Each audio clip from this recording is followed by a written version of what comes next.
친환경 시대를 질주할 수소 전기차는 10년 뒤 연간 200만 대가 팔릴 것으로 예상됩니다. 가파른 성장세를 보이는 이 시장을 한국 산업계가 주도할 것으로 전망하는 전문가가 많습니다. 단순히 현재 전 세계 수소 전기차 판매의 절반 이상을 현대차가 장악해서만이 아니라 그동안 한국이 탄탄한 밸류체인을 다져왔기 때문인데요. 완성차를 만들기 위한 부품은 물론 수소 생산과 충전소 등 제반 인프라까지 아우르는 밸류체인을 충실히 구축해온 점이 수소 전기차 시장에서 한국이 주목받는 큰 이유입니다. 종합산업격인 수소 모빌리티의 특성을 파악하고 일찌감치 그린 연합군을 구축한 덕인데요. 무려 22년 전인 1998년에 수소 전기차 사업에 손을 댄 현대차 그룹은 2013년 세계 최초로 수소 전기차 양산 체계를 구축했습니다. 이어 2018년에는 현존하는 수소 전기차 중 609km라는 최장 주행거리를 갖춘 넥소를 내놨는데요. 이 과정에서 그룹 자체 밸류체인이 짜여졌습니다. 이른바 수직 계열화입니다. 부품 계열사 현대모비스는 수소 전기차 원가의 40% 이상을 차지하는 핵심 부품인 수소 연료전지 생산 체계를 갖췄습니다. 핵심 부품 생산부터 시스템 조립까지 전용 생산 공장에서 일괄 양산하는 건 업계 최초였습니다. 또 철강 계열사인 현대제철은 수소 연료전지의 핵심 소재인 금속 분리판을 국산화하며 기술을 발전시켜 왔습니다.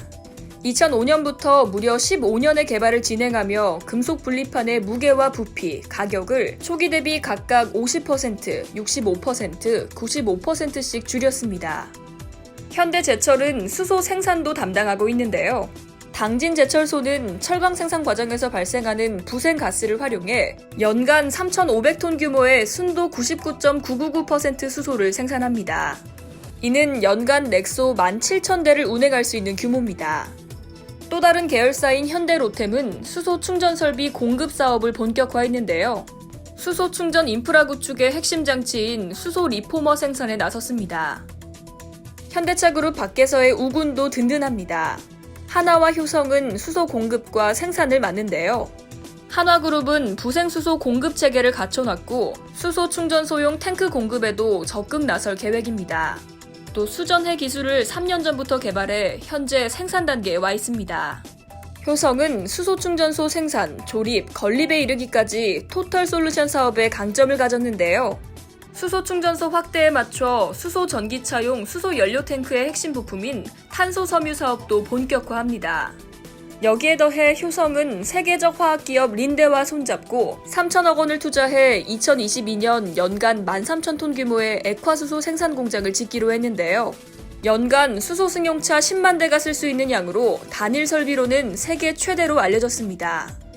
코오롱은 현대차와 공동 개발을 통해 2013년 세계 최초로 상용화된 수분 제어 장치에서 독보적 기술력을 갖췄습니다. 수분 제어 장치 역시 수소 연료전지의 효율성과 직결되는 핵심 부품입니다.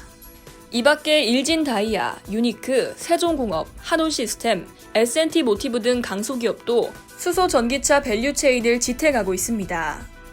글로벌 컨설팅 업체 맥킨지에 따르면 2050년 수소 관련 산업은 연간 2조 5천억 달러, 우리 돈으로 약 2,960조 원의 시장 가치를 지닐 것으로 전망되는데요.